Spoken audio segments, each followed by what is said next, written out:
Es para mí un placer presentarles esta tarde a la doctora Aurora López Llames.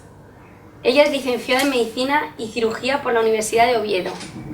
Aurora se especializó en otorrinolaringología en el Hospital Universitario Central de Asturias. Trabajó en los hospitales de La Rioja y las Islas Baleares y desde el año 2006, año en que se abrió el Hospital de Torrevieja, realiza allí su labor asistencial.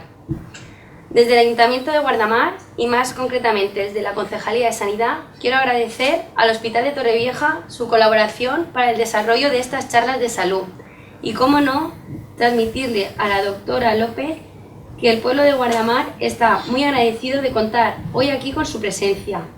Y así nosotros podremos aprender un poquito más de esta enfermedad con los consejos de salud que ahora mismo nos va a transmitir. La charla de salud de hoy, como sabéis, lleva el título de presbiacusia. Como algunos de ustedes ya conocen, esta enfermedad está relacionada con la pérdida progresiva de la capacidad de oír las altas frecuencias, que muchas veces empieza con la pérdida de audición en el habla, debido al deterioro producido por el oído generado muchas veces por la edad, y que en numerosas ocasiones hace que al final acabemos necesitando un audífono. Pero bueno, yo no os voy a contar nada más de esto. Ella es la encargada de contarnos hoy todo sobre esta enfermedad. Sin más, quiero agradecer su asistencia de todos vosotros.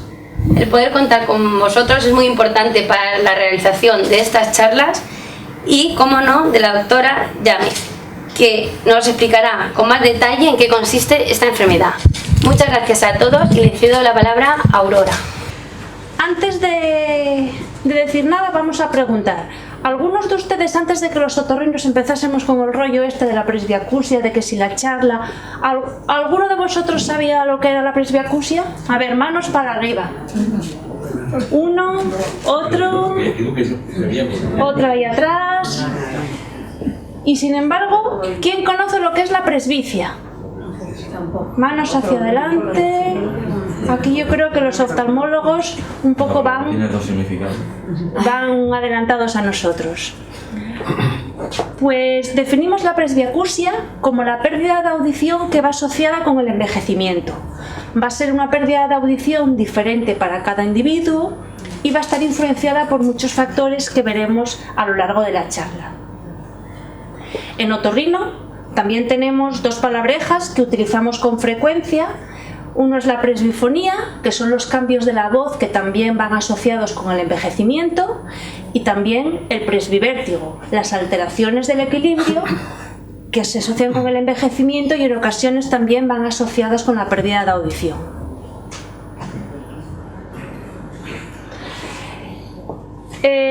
Aunque siempre se dice que la visión es un bien muy preciado, pues la discapacidad sensorial más frecuente no es la visual, sino es la auditiva. Y tener una audición correcta es importante para una buena comunicación, para establecer una comunicación eficaz. Es muy importante oír bien para tener unas relaciones personales, unas relaciones familiares y unas relaciones sociales satisfactorias.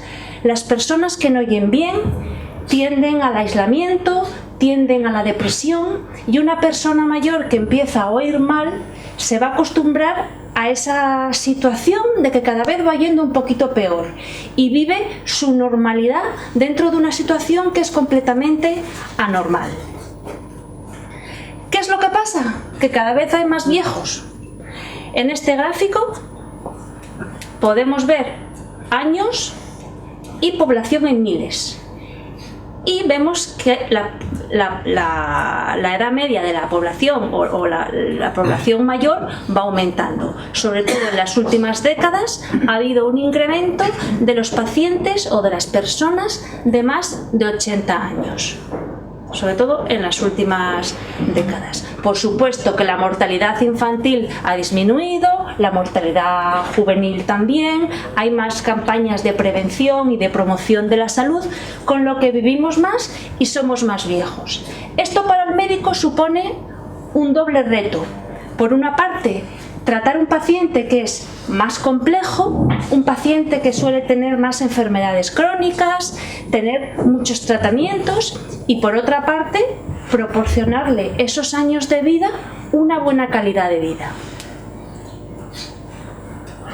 Este estudio, aquí también los oftalmólogos nos van por delante de nosotros, el Blue Mountain Size Study, es un estudio muy importante que se realizó en Estados Unidos, que estudiaron 3.000 y pico personas, 3.500 personas a lo largo de, no sé si fueron 10 o 15 años, y aparte de la visión, midieron otras variables como la audición.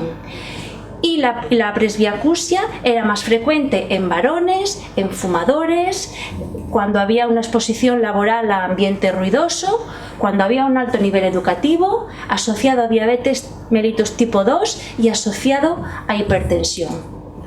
Nosotros en España no tenemos unos datos de prevalencia de presbiacusia, por eso los datos que tenemos los extrapolamos de los estudios americanos. Y si nos fijamos, entre pacientes de más de 65 años, 3 o 4 van a padecer presbiacusia, y no digamos cuando tienen más de 80 años.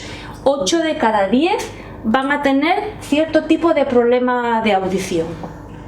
Y generalmente los otorrinos, con esto de la presbiacusia, tenemos como una sensación de desatención, una sensación de haber abordado siempre el tema en la consulta de una manera simplista, de una manera que el paciente que oye mal, mayor, viene a consultarnos y lo que no podemos decirles es: no tiene solución, póngase un aparato.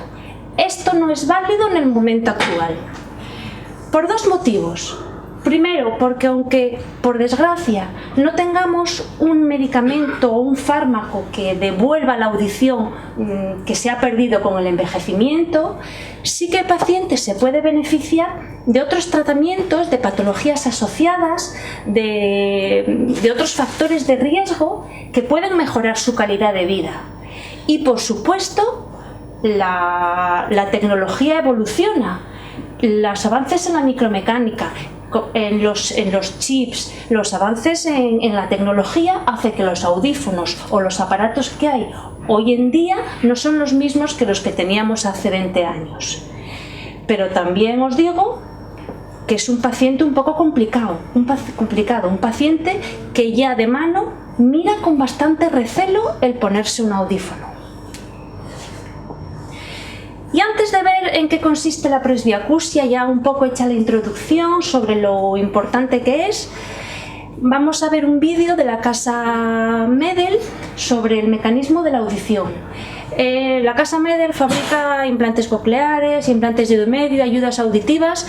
No tengo ningún conflicto de interés con ellos, únicamente vi el vídeo en YouTube y me pareció muy bueno para explicar.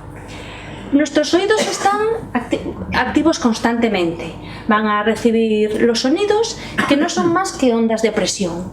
Ondas de presión que irán más rápido si son frecuencias agudas o más lento si son frecuencias graves.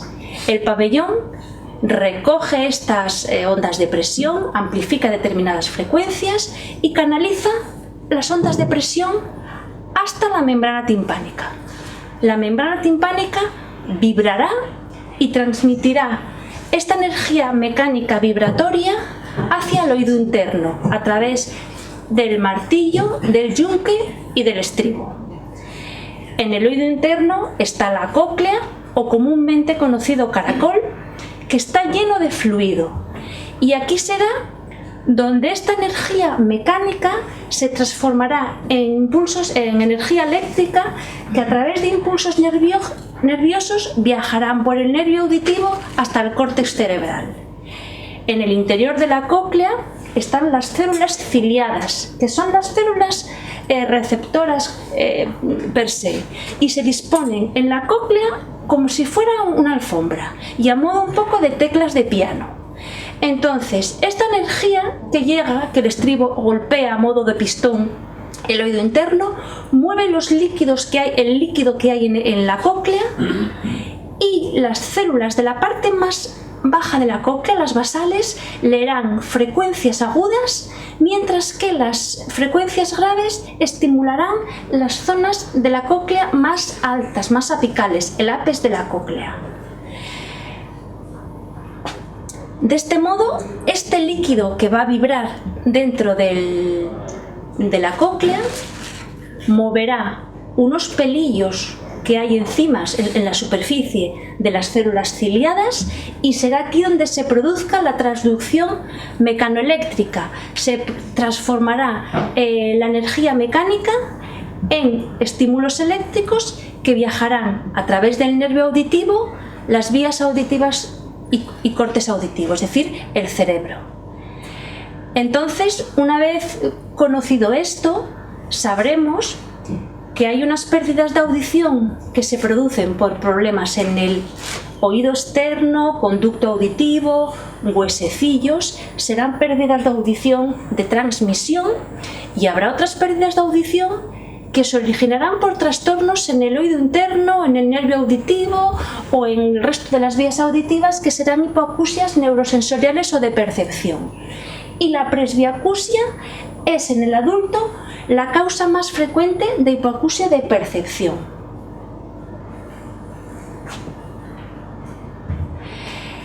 Es decir, quiero recalcar también que aparte de tener un correcto oído interno, un correcto nervio auditivo, también nuestro cerebro necesita procesar esa información. Reconocer lo que oímos, o bien reconocer lo que oímos en base a la memoria auditiva que tengamos, o bien identificar sonidos y aprender sonidos nuevos. Las causas de la presbiacusia, como hemos dicho, es la edad, pero van a sumarse también otros factores que iremos viendo poco a poco a lo largo de la presentación. Con el envejecimiento, la oreja va a crecer. De viejos tenemos la oreja más grande, crece sobre todo a expensas del lóbulo, en hombres salen pelos y la piel se vuelve también un poco más escamosa, más áspera, la piel del conducto también con cierta tendencia a tener eczema y también se retiene más cera. La cadena de huesecillos que se mueve está articulada entre sí por articulaciones que son como el resto de articulaciones del organismo, y también estos huesecillos sufrirán cambios artrósicos y las articulaciones sufrirán cambios degenerativos de la edad, y la membrana timpánica también se vuelve menos elástica con incluso depósitos de calcio. Pero propiamente, cuando estamos hablando de presbiacusia, estamos refiriéndonos a los cambios en el oído interno, en la vía auditiva o en la corteza cerebral. Es decir, necesitamos recibir el mensaje, pero también necesitamos procesar el mensaje. La aparición de determinadas familias con una presbiacusia acelerada o una presbiacusia precoz, pues ha llevado a pensar que había una base genética responsable de esta pérdida de audición acelerada, y efectivamente se han identificado genes relacionados con presbiacusia, también genes que van en el ADN mitocondrial. La exposición a ruido también es un determinante de mayor gravedad de la presbiacusia. Como aquí hacemos estudios de todo, se han hecho estudios de la audición de personas mayores de tribus africanas, comparándola con audición de personas que viven en un ambiente más desarrollado, en un ambiente ruidoso, gran ciudad, en países desarrollados. Y se constató que la pérdida de audición relacionada con la edad era peor cuando había una contaminación acústica. Medicamentos ototóxicos. ¿Qué es esto de medicamentos ototóxicos? Son medicamentos que van a producir un daño al oído y van a dañar la audición. Y como en el oído también tenemos parte del equilibrio, pues también pueden producir un daño al equilibrio, produciendo vértigo o problemas de inestabilidad. Los medicamentos ototóxicos los sabemos nosotros, lo sabe el médico y está a disposición de todos los médicos de cabecera, del hospital, y por lo general Son medicamentos que no son de uso común, hay algunos que se usan más frecuente, diuréticos, algún antiinflamatorio no esteroideo, antibióticos, también fármacos que se utilizan para el tratamiento de tumores, fármacos de quimioterapia. En general, el hecho de que tenga potencial ototóxico no significa que vaya a producir un daño en el oído, pero puede pasar, sobre todo a mayor dosis, a mayor días de administración, cuando se administra concomitantemente otros fármacos ototóxicos, en niños, en ancianos, en pacientes que tengan trastornos en el riñón, que no puedan eliminar el fármaco, o incluso en pacientes que tengan un daño previo en el oído interno. Hay veces que no podemos utilizar otro fármaco, que necesitamos utilizar un fármaco que sabemos que es ototóxico, y en estos casos tenemos que valorar un poco el riesgo-beneficio. Y muchos pacientes son remitidos a nuestra consulta para valoración auditiva mientras se le están administrando un medicamento ototóxico. También, asociado a la presbiacusia, existen enfermedades que harán que tengamos una peor audición con la edad. La diabetes se asocia a un mayor grado de presbiacusia, la obesidad, la hipertensión, como hemos visto en el estudio de los americanos al principio, y son enfermedades que pueden ser tratables y bueno, que van a mejorar a largo plazo nuestra calidad auditiva. También el alcohol puede deteriorar la capacidad auditiva, el tabaco, incluso el tabaco pasivo. Y aquí hago un inciso para recordar el portal que tenemos en la Consellería para dejar de fumar, con enlaces que nos pueden ayudar cuando hemos tomado la decisión de dejar de fumar. Quien más va a saber será nuestro médico de cabecera, que le consultaremos y nos orientará de qué estrategia seguir para dejar de fumar, pero aparte del portal de la Consellería también hay muchos más recursos en red. Es decir, lo que nos cuidemos ahora nos servirá para tener mejor salud ahora y mejor salud en el futuro. Ya que hemos visto lo que es la presbiacusia, la prevalencia de la presbiacusia, los pacientes que hay con presbiacusia, por qué se produce, vamos a ver si vemos los síntomas, cómo reconocer la presbiacusia. Estamos hablando de audición, pues el paciente se queja de que no oye. Al inicio de la presbiacusia hay una pérdida de audición para las frecuencias más agudas, y es característico que el paciente acuda a la consulta y nos diga: oigo lo que hablan, pero no entiendo, sé que están hablando, pero no sé lo que me dicen.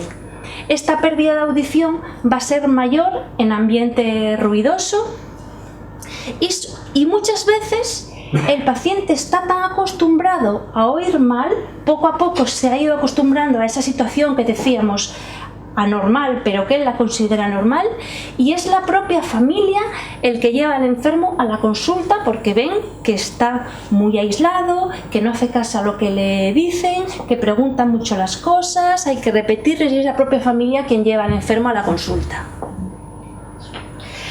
Aquí he traído la banana auditiva. En este gráfico vemos en el eje horizontal la frecuencia y en el eje vertical vemos decibelios. Aquí vemos que a frecuencias altas y altas intensidades, el sonido de un serrucho, el sonido de un piano, una motocicleta, aquí frecuencia aguda y un tono bastante alto. Y aquí, cuando hay pérdidas leves, lo que nos vamos a perder en frecuencias agudas serán la S, la T, la Z, un poco fonemas que van a dificultar nuestro entendimiento del lenguaje. Por eso de ahí el síntoma principal, que es oigo pero no entiendo.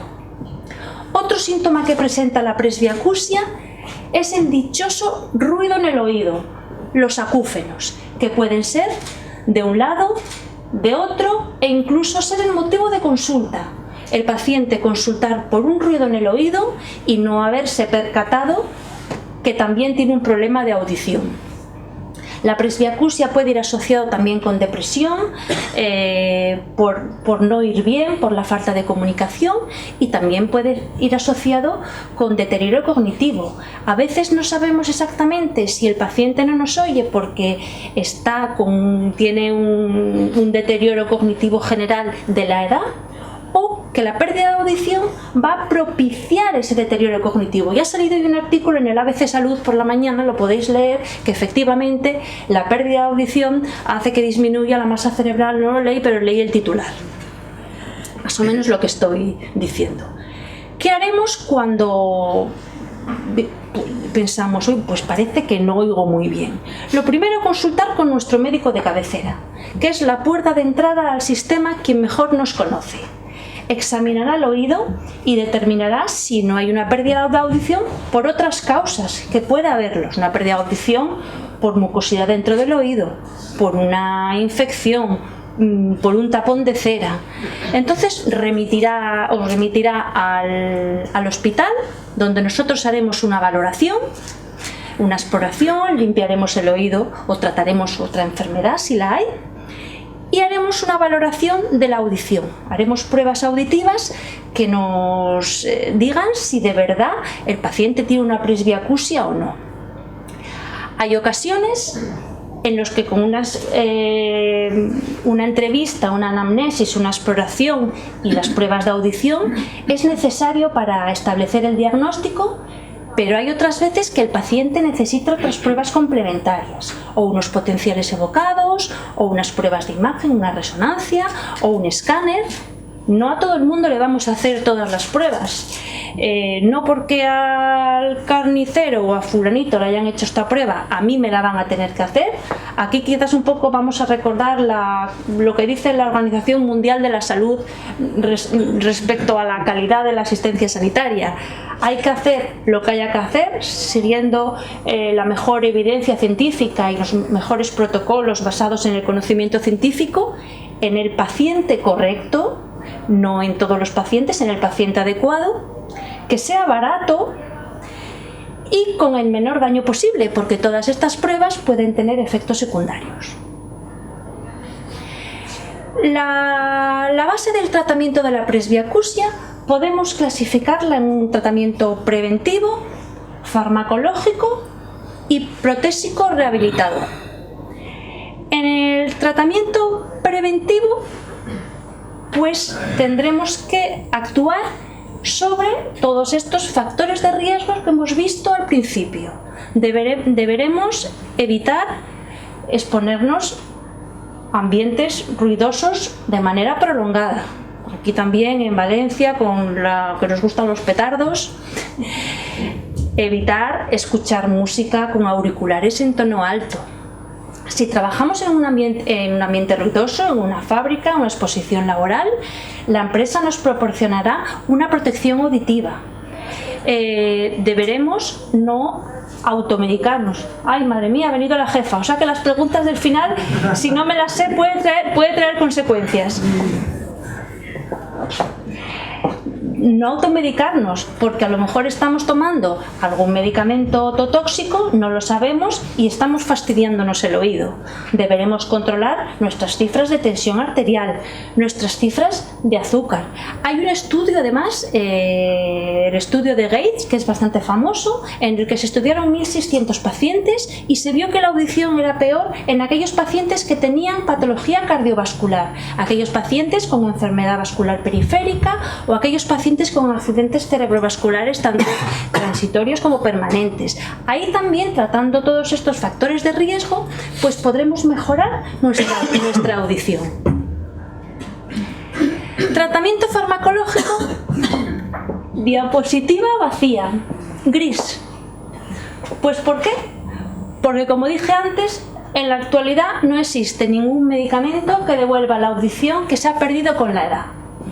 Sí que se han probado muchos fármacos, antiserotoninérgicos, dopaminérgicos, bloqueantes de los canales del calcio, ginkgo biloba, notropos, bueno, un montón de medicamentos, pero no hay una evidencia científica que demuestre que sean válidos para mejorar la audición. Por otra parte, son medicamentos que con buena dosificación y elegido bien el paciente, pues tienen pocos efectos secundarios, pero no hay una evidencia que demuestre que es válido su uso. Y además estamos hablando de una población muy mayor y que tenemos que huir de la hipermedicalización o de la polimedicación, evitar fármacos innecesarios. Sí que podremos ofrecerle al paciente tratamiento para la depresión, tratamiento para todos estos factores de presbiacusia que agravan la presbiacusia, y sí que también podremos ofrecerle también otros tratamientos para a lo mejor síntomas que suelen ir asociados, como déficit visual o también vértigo. La base o el pilar del tratamiento de la presbiacusia son los audífonos con S, 2, y de una manera precoz. Está demostrado que la adaptación protésica precoz va a mejorar el estado cognitivo del paciente, no lo va a aislar tanto, y la adaptación será tanto mejor cuanto más precoz se haga y cuanto menos pérdida auditiva haya. Es decir, los pacientes que tienen mayor pérdida auditiva les cuesta un poquito más adaptarse a un audífono. Nosotros, viendo la audiometría, viendo las necesidades del paciente, obviamente una pérdida leve en un paciente que esté en su casa mayor a lo mejor no tiene más repercusión, pero una pérdida leve en un paciente de 50 y pico años que esté trabajando de cara al público en una ventanilla, este paciente tiene otras necesidades auditivas. Nosotros hacemos la indicación del audífono. El paciente, el audioprotesista, viendo también la audiometría, la pérdida de audición y valorando al paciente, le ofrecerá un abanico de posibilidades de audífonos que se pueden adaptar a sus necesidades. Muchas veces la gente piensa en el tamaño para que no se vea, porque sigue siendo muy recelosa los pacientes a ponerse un audífono, y esos son pacientes mayores que no ven, que se caen, que no son a cambiarles la pila, son torpes, y a veces el tamaño no debería de importar. Aún así, la adherencia al tratamiento es bastante baja. Muchos audífonos quedan en la mesita de noche y es necesario un seguimiento tanto audiométrico por parte del otorrino, una ayuda familiar que le insista que se ponga el audífono, que como que lo obligue, que lo ayude, y un seguimiento por parte del audioprotesista, una correcta rehabilitación auditiva de un proceso de adaptación que no es como ponerse una gafa, de un proceso de adaptación que puede durar meses. Aún así, la adherencia al tratamiento es baja. Muchas veces nos encontramos con contestaciones de este tipo: total, para lo que hay que oír, no, si usted necesita un audífono, bueno, si yo me arreglo. Pues sí, la gente mayor oye lo que quiere oír y sobre todo participa en conversaciones en las que se habla despacio y de temas que le interesan.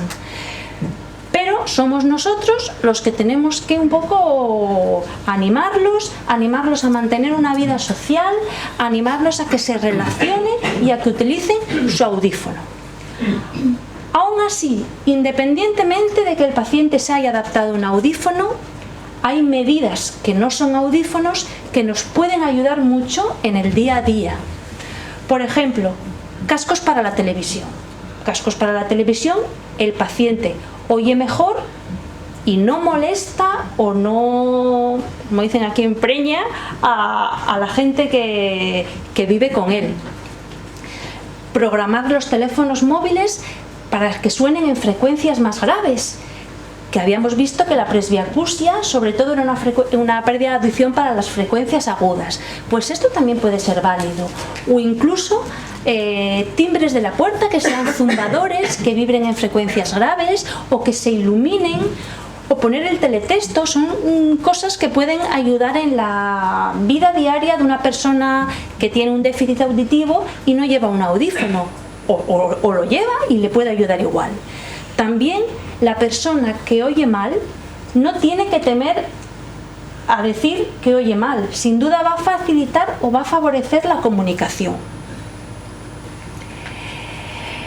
Y nosotros, si nos tenemos que vivir o tenemos que dirigirnos a una persona que tenga un déficit auditivo, cuando le hablemos, iluminaremos bien la habitación para que nos pueda ver la expresión de la cara cuando le hablemos. Bajaremos el volumen de la radio, el volumen de la tele cuando estemos hablándole, porque habíamos visto que esta pérdida de audición y esta falta de inteligibilidad era mayor en ambiente ruidoso. Pues bajaremos el volumen y hablaremos cara a cara con buena luz. Hablaremos en un tono alto, pero sin gritar. Y si vemos que el paciente no nos ha entendido, pues, o el familiar no nos ha entendido, pues intentaremos decir lo mismo con unas palabras más sencillas que nuestro familiar pueda entender. También, si tenemos que ir a cenar a un sitio, elegiremos, si vamos con una persona con un déficit auditivo, elegiremos sitios que sepamos que hay poco ruido. En la mesa lo intentaremos sentar en el sitio menos ruidoso. Esto va a favorecer la comunicación y va a hacer que la persona que está sorda o que oye mal no se aísle y no deje de disfrutar de sus relaciones sociales y de sus relaciones familiares. Porque qué cosa más bonita hay que un abuelo o una persona mayor no pueda disfrutar de unas buenas relaciones familiares. Con todo esto vamos a terminar ya, que ya creo que ya ha sido bastante, que la audición, por muy mayores que nos hagamos, no tiene fecha de caducidad. La comunicación no tiene fecha de caducidad. Las relaciones personales, familiares, sociales son muy importantes y sobre todo tenemos que cuidarnos, mantener una vida saludable. Como dijo una vez un compañero, tenemos que escuchar a nuestro cuerpo porque nuestro cuerpo nos dirá cuando algo no va bien y consultar con nuestro médico ante cualquier duda, cualquier problema auditivo o cualquier cambio que tengamos en nuestra audición habitual. Y nada más. Muchas gracias y